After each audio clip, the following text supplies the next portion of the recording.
Hello and welcome to Royale Without Cheese, our bi-weekly podcast in which we discuss both the classic and the unknown of art and popular cinema from the then and now.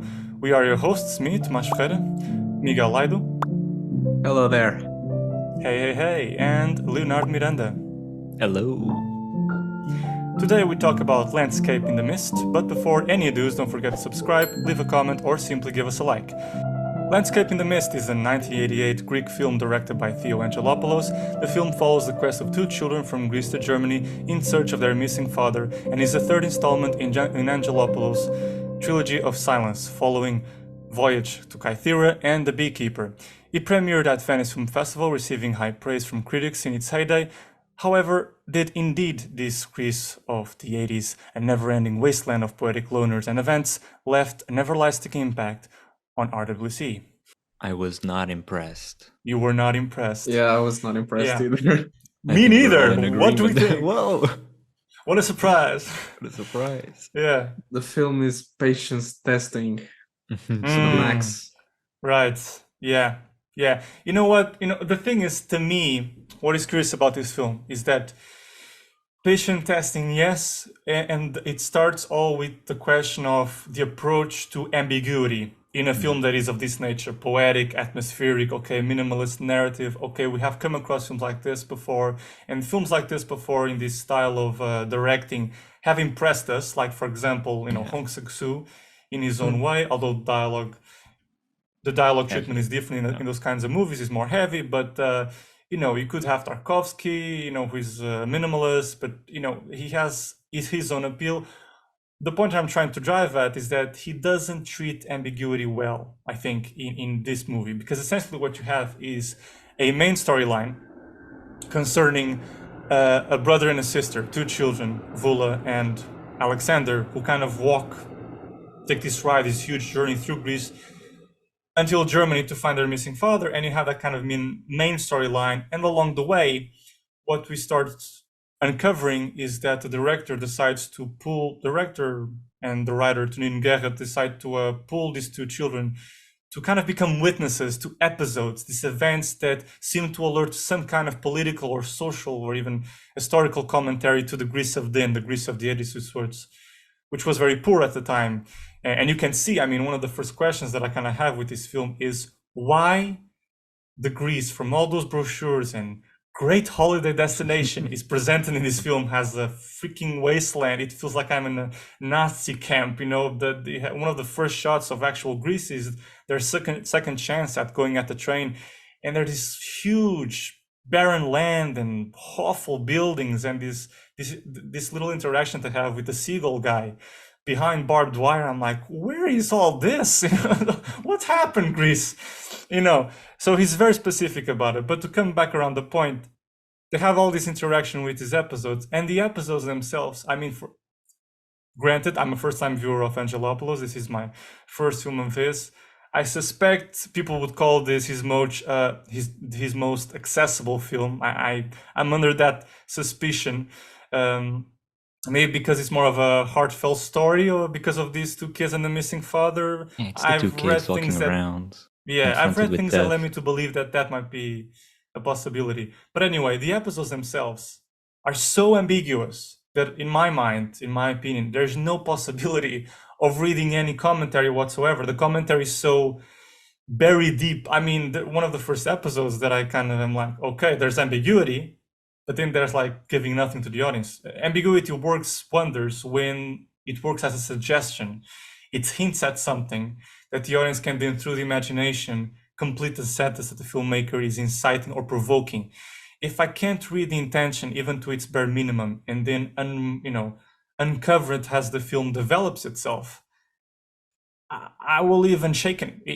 Because you have episodes like one of the first episodes that I feel this, and then there's no development from that whatsoever, is when these kids find this dying horse dragged down by this tractor. And there's this combination between them mourning the horse that they randomly find, who is dying in front of them in the middle of the snow, and this wedding that is happening in the background with this bride trying to flee the wedding. She can't, she's dragged down back in. And then her mood seems to change, and the wedding comes outside in a big party. So you kind of have, okay, life and death mixed together, but what is this actually saying or commenting about, Chris? I don't know. And quickly enough, we are disbanded with this scenario and we move on. Some other scenarios seem a little bit more evident in what he's trying to comment about Greece. For example, that stone hand that is taken out of the sea, it really refers back to the ancient Greece and the power it had then, the birth of the European nation in terms of democracy and all that. It's kind of a very reminiscent of La Dolce Vita, when Christ, the statue of Christ, passes over Marcello Mastroianni's head and all those socialites. And that has more of a poignancy. Okay, I can read into that, but I certainly cannot read into moments like this, a dying horse and the wedding, okay? And then he doesn't develop. I don't know what to say. I mean, and it doesn't have, more than that, it doesn't bring any emotional poignancy to the main storyline or even the commentary. I don't know what he's talking. I don't know. I'm left unprovoked. The dying horse also bothered me because of, yeah, it's like the film up until then, it's very distant visually. Then the moment he cuts to like a closer, not the proper close-up, but a closer image of one of the kids, he's like crying, and it's like such an easy way. It's like, oh, he's looking at a dying horse. Yeah. Now I'm gonna show you the kid crying. It's such an easy. Actually, it makes me laugh a little bit because he starts to cough, like it's I was cringing so much. And the crying seems fake because it feels like the sound is superimposed on the moment. They weren't even actually crying. I feel the direction so much in this movie, like the mechanics of it, because the actors, there's this kind of blend between realism because of the bleak atmosphere, but also the actors do things and say things that at times it feels like the director, I can listen, I can hear him say, now you will run until there, you will stop, you will look around, you will cry, do an expression, and we will work it out in post. If you can't do Actually, I felt that when they're going to the train, and I think it's the first time, and the train goes and they stand still in front of the tracks for a long time, and it just feels like the director said, okay, after the train passes, just stand there without moving for a couple of minutes. Or even when the guy is saying goodbye when the kids are going away, he does it once and then does it again. It feels very much like you can hear the director behind saying, okay, wave again. You're like, whoa. Yeah. It's just, and even it's like the narration. Sometimes I don't know if, I interpreted it as the girl from the current perspective narrating. Like it's not her looking back at those memories. So the way she speaks, it's like she's a poet. Sometimes it's weird. We were looking back at the time that was gone through. It's like, what? You're a child. Why are you, reciting poetry? It's a little. It wouldn't bother me if the film was better in its foundations for me, but because exactly the kids are vessels for the ideas, and not in a good way, because the ideas are, as you were saying, kind of difficult to understand what's trying to be communicated. I don't know. Yeah, I had a thought like at the end where I'm thinking, you go to a museum and see an art piece and you don't really see it for 2 hours. I know that's a crude example, but let's say half an hour. I mean, even if something's really good, you probably won't spend something like half an hour on just a single painting. And it's kind of the same with this movie. I think there are a lot of things that work, but not for 2 hours. I think it's something that doesn't warrant 2 hours. And even great paintings can't make you stand analyzing it for half an hour or 1 hour. So, it kind of felt like either some scenes, well, definitely some scenes take too long, but also the point of some scenes entirely. I don't see some relevance. Tomás mentioned the marble hand scene, and you can read some meaning into it because you can, think about ancient Greece, but that's like looking at just general context of where the hand came from, but actually narratively, what's the point of the scene itself? I totally agree. I don't see and I say ambiguous because I believe that the director had some point to it, because I don't think he'll just go and I have no point to make. So I'll have to say the word ambiguous because I always believe that the director had a point.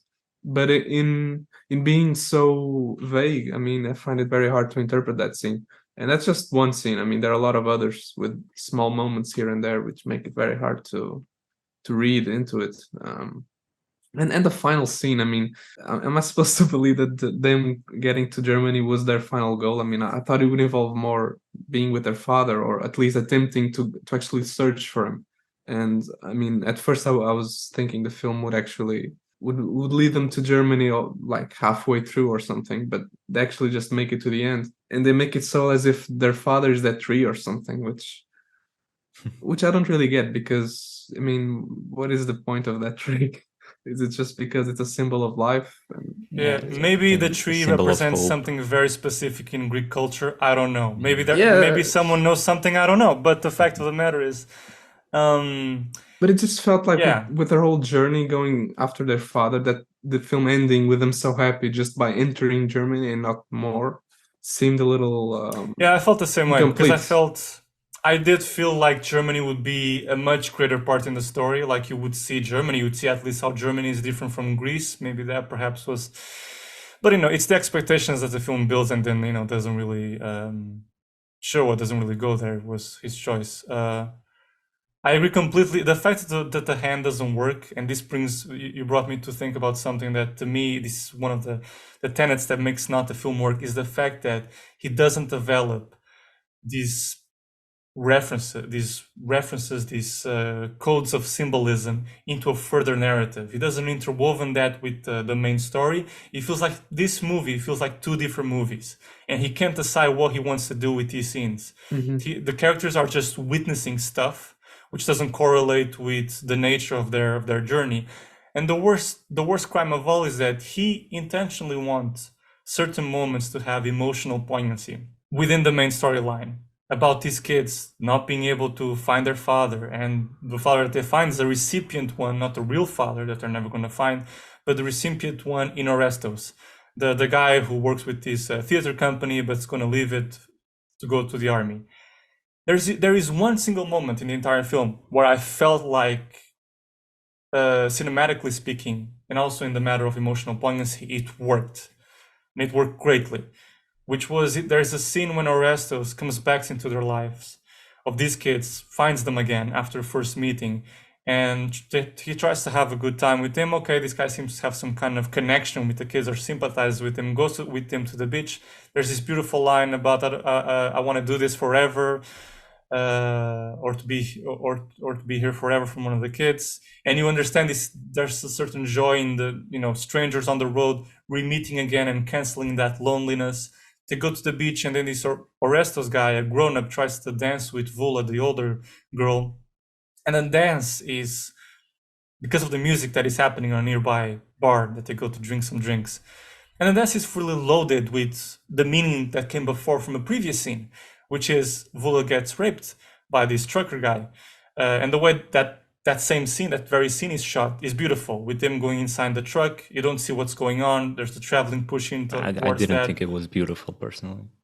I mean, I don't think the act is beautiful, but I think No, the way the that's not what I mean. I thought the scene was annoying. It was like, we get it. Annoying. Like, do we need to stay so? Whoa, it's so profound. We're looking at the back of the truck. See, you know exactly what's happening behind. It's like the Lubitsch principle of the behind the door, but like it's a rape. It's like we get through the action of him grabbing her and pulling her inside. We know exactly what's gonna happen. Like, staying there, it's like punishing the audience, but not doing it, like doing it artfully. It's not Gaspar Noé 9-minute rape scene. It's different. Right.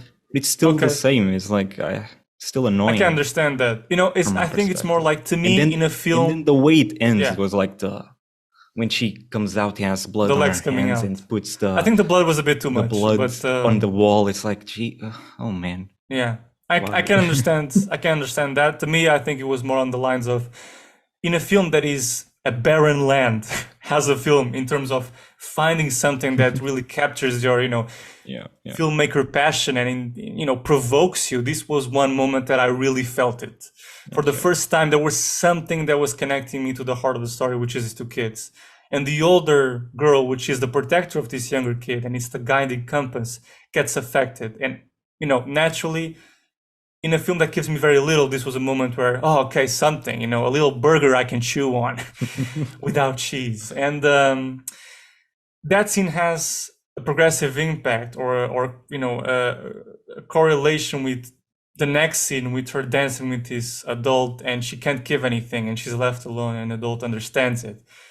And that's the only scene where there's a correlate. Okay, there's a direct consequence. Afterwards, we get to see this girl's state of mind. She cannot dance, she cannot trust adults. What will it be when she meets her father? Which is a thing that never happens anyway. But that is the only scene. Afterwards, I think that the relation with this Orestes guy, because the film has this quality of diluting time in such a way that you don't, they stay with this guy forever to try to, board a train with him, but they don't do it, and they seem to go out into like a fair of that is selling motorbikes. They go on to a nightclub. They spend a lot of time with this guy. Time seems just to go by. No scene really gives any imprint of the relationship evolving between them anyway. It's just them witnessing stuff and being around stuff. And in terms of ambiguity, of poetics, not even interesting. I don't see what is rhyming. I don't see what is what is being worked at in a poetic way, even because there is no linkage between the scenes. It's just stuff happening in front of me. It's one of those films that makes you feel guilty because you feel like there's a lot to stand on, which is strong, and visually it's a very beautiful film. And so you kind of miss, like you kind of feel like you're missing something. You wonder, is it me? Is it me that I'm missing something? Yeah. Or that's where the guilt comes from, because the film lulls you into thinking that there's something wrong with you. But the fact of the matter is, it does have a lot of potential, even in the it does, yeah. The reference of the hand to ancient Greece, but then it doesn't link to the other events. It is at the risk of sounding pretentious, or even it is pretentious because it aims very high at stuff. And what I meant with emotional poignancy, okay, it does warrant emotional poignancy when Orestes comes back into their lives and he tries to dance with Vula. And for me, it works there. But then later on, after the nightclub, after the spending some time with them, and then the goodbye, that goodbye, man, like the kids go away, he tries to stop them. Hey, I want to go on the train with you. Or Orestes tells her. And he hugs her, and it's supposed to be this emotional moment because, a hug, a cry, these things on film. Camera panning around. Yeah, they warrant a big thing. This is not, even if, I don't care if you're doing like a mainstream cinema, if you're doing like minimalist cinema, whatever, a hug, a cry, that's a big deal. You want to communicate something to your audience with that thing, but you're just not doing it. You're not doing it. And that annoys me because it's like, this is pretentious. What have you done to arrive at this moment to justify this? I don't feel it.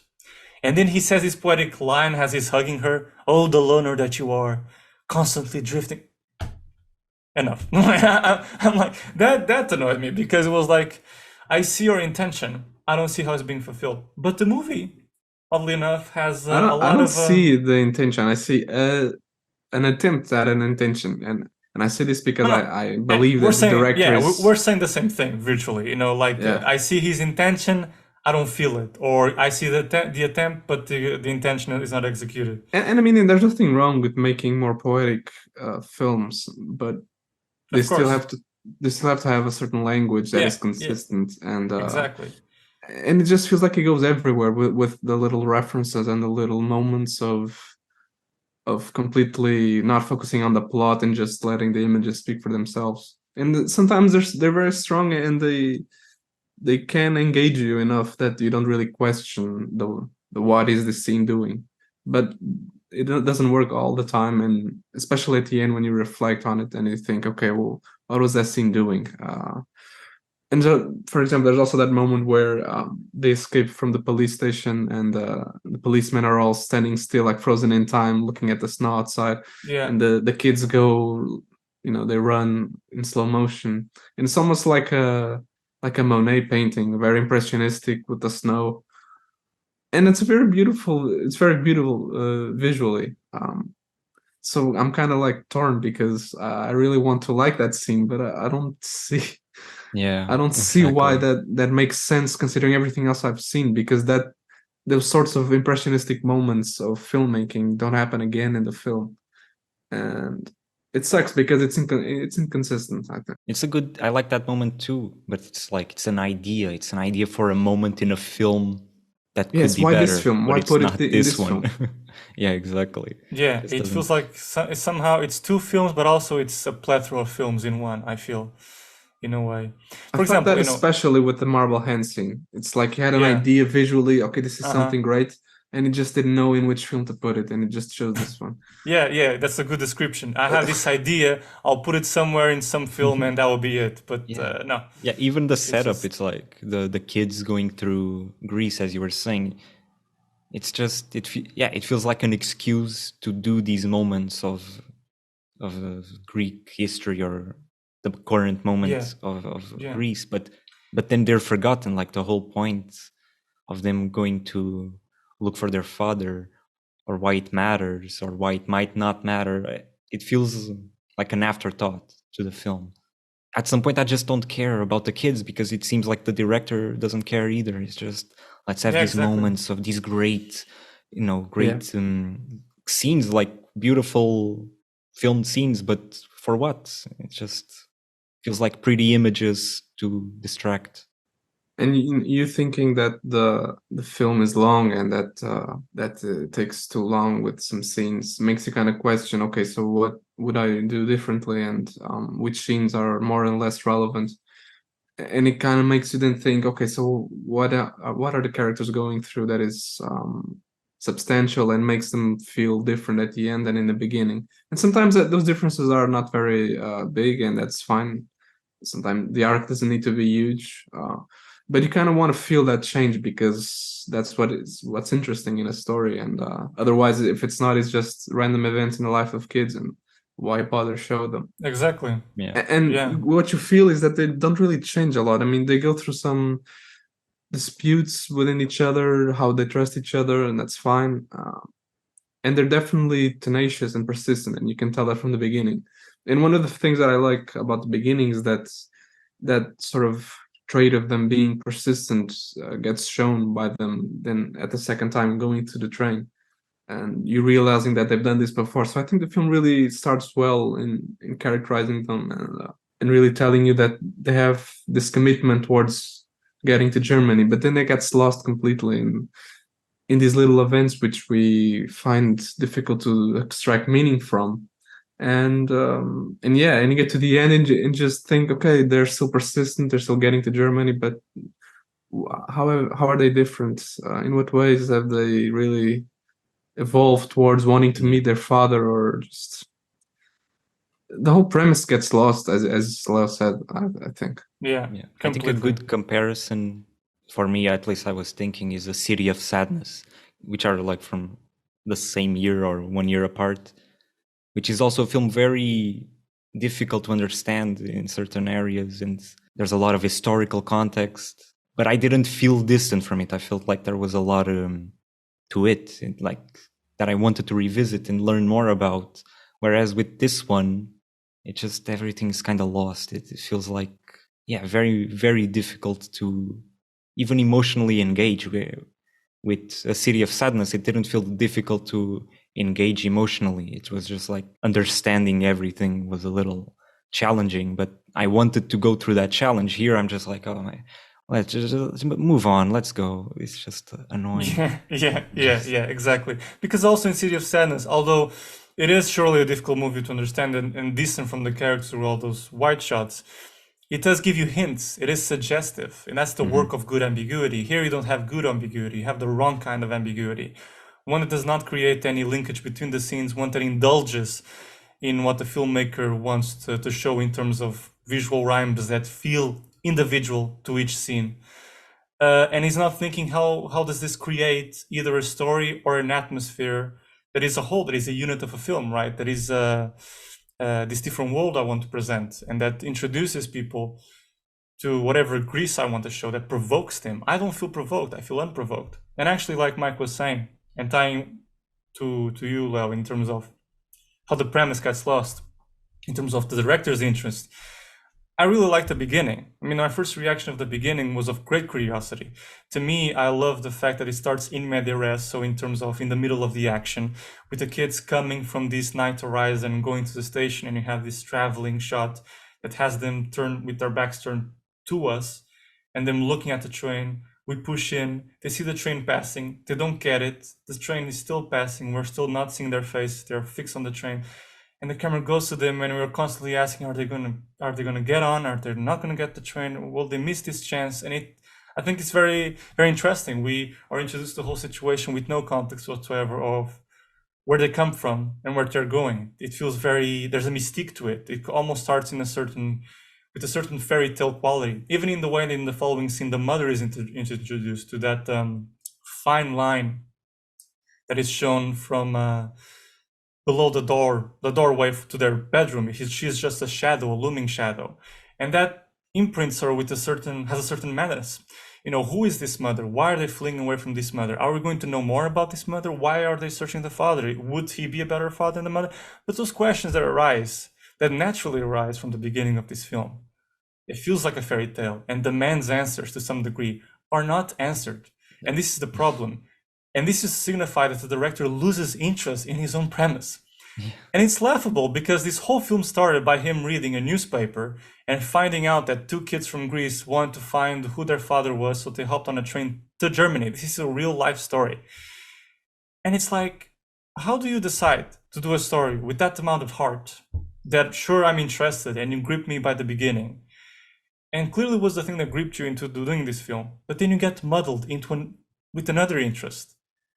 It kind of annoys me because it's like, I don't know, you seem like the kind of director who had other interests elsewhere, and maybe you took a decision at making something different, and yet you betrayed yourself, you backstabbed yourself. I know I want to do this midway into the film, and then you backstab the audience as well, and I feel frustrated. It's a sort of premise that demands a little bit of a more conventional approach, in my opinion. I think it demands a more heartfelt, narratively driven, and it doesn't have to be the Hollywood a balance. You can still do something, but it's such an intriguing thing, like a voyage like that. That I want to see it. I want to see the kids be kids and learn things about themselves. Interact with these people, but still be focused on them, even if they're engaging with the current state of Greece. Totally. You can still make something a little more focused on them as characters, and they feel like they're vessels for whatever images or moments the director wanted to make. So it's hard to be engaged with the film when it's like a trick. And another point to me is that the adults feel as much precocious and reckless as the kids themselves, if not even dumber, I find, because you have policemen that leave their stations to go outside, see the rain, and allow the kids to flee the scene and no bother. You have Orestes, who just leaves a little boy by his bus full of theater costumes, but with no water or food whatsoever. You have a restaurant manager who asks the kid, if you want food, if you want me to give you food, you will have to work for me. The whole thing starts because he wants money, but then what he asks of him is like, okay, clean the plates. What will cleaning the plates and cleaning the tables will give you in terms of money? I don't get, this work for bread lesson shtick, and and then the truck driver who goes to a drive-in and then gets annoyed at another truck driver, gets all then goes away. The camera follows him, he leaves the diner, he looks back at the camera, us, the viewer, and it's like, and goes away. And I'm like, what the fuck is going on? What is this? I'm like, who are these humans? Who are these people? What's the point of this behavior? I mean, at a certain level, I'm asking, does Angelopoulos want to point out something, the Greek population, a certain desperation or not foolishness, but the recklessness that's going on at the time? I don't know. I wouldn't go as far as to say that. I don't have all the data, but there is a director behind the chair, right? I'm like, what is going on?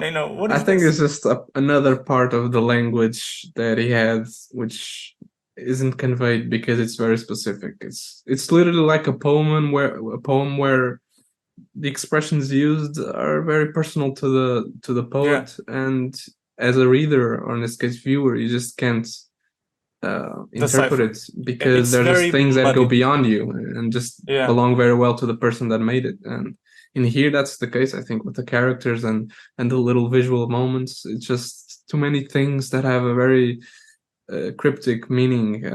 Yeah. That you can access.